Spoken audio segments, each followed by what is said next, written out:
Denzel IGS 300. Your thing. Daddy's home.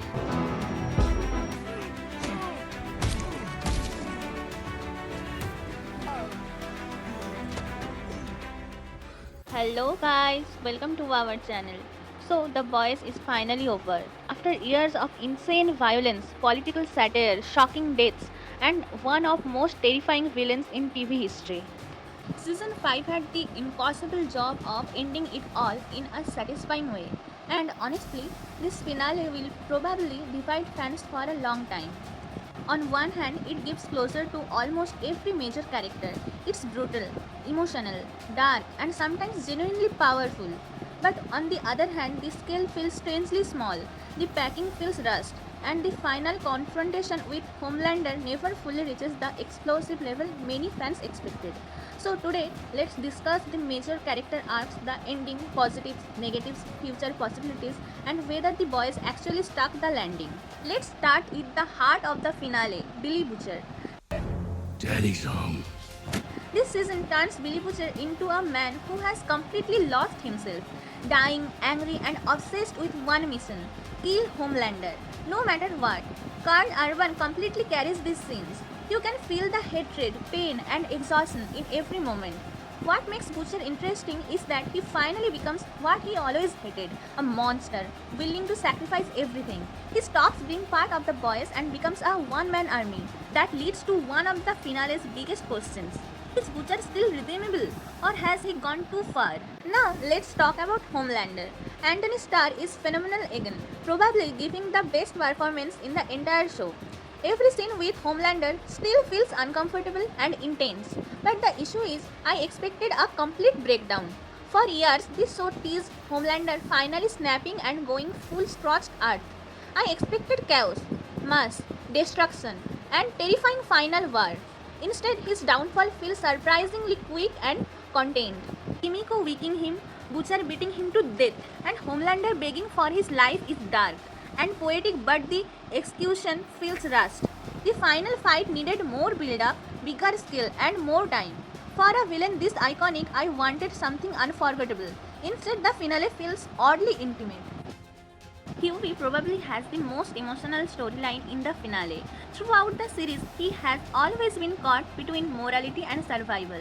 In the end, that conflict explodes when he finally has to confront Butcher himself. The confrontation hits hard. Butcher hesitates for a moment because Hughie reminds him of Lenny, the humanity he lost years ago. And when Hughie finally shoots, Butcher's death does not feel heroic, it feels tragic. That's what the boys has always done best, making victories feel painful. The rest of the team gets quieter endings. Kimiko finally finds peace and leaves for France. MM takes care of Ryan, while Hughie and Annie finally get a peaceful life together, with Annie pregnant. Father is killed by mother's milk, and Deep is killed by his own sea creatures after Annie pushes him into the ocean. But many of these resolutions happen too quickly. It feels like the finale is checking boxes instead of letting emotional moments breathe. The ending mainly says one thing: even if Homelander dies, the system that created him still exists.